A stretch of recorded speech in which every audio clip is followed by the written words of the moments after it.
Welcome, welcome, welcome. My name is Shanae Malcolm, and today I'll be sharing with you some of the things that I learned in the course Management of Change.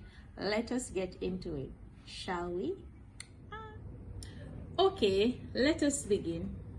Now, the world is constantly changing, and organizations must be willing to transform in order to keep up with the pace of change. However, there are some barriers to change. When we look into the organization, employees tend to be resistant to change.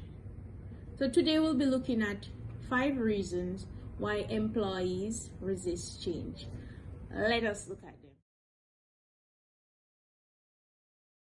them. Number 1, loss of security or control.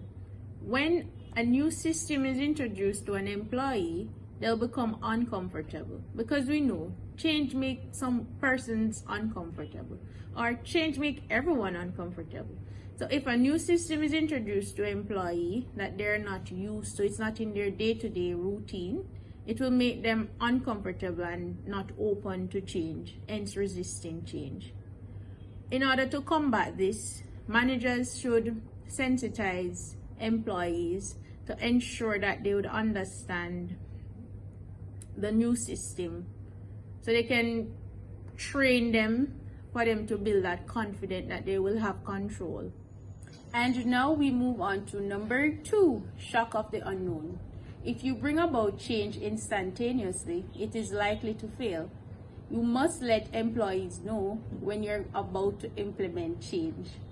Take for example, I'm used to using a typewriter and I come to work and I hear that I'm going to use a computer today. I'll be resistant.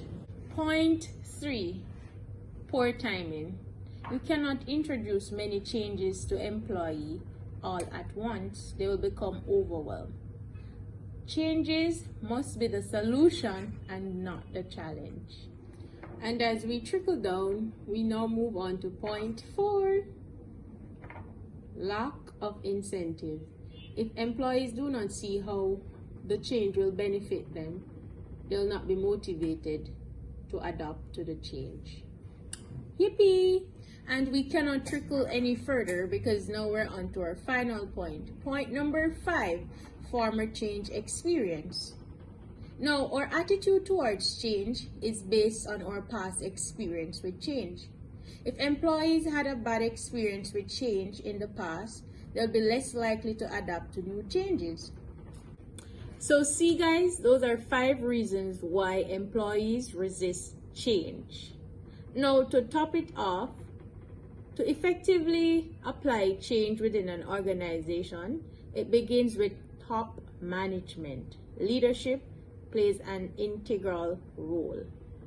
Thank you so much for watching. I hope you enjoy and that you learned something. Thank you to Management of Change course. I've learned a lot.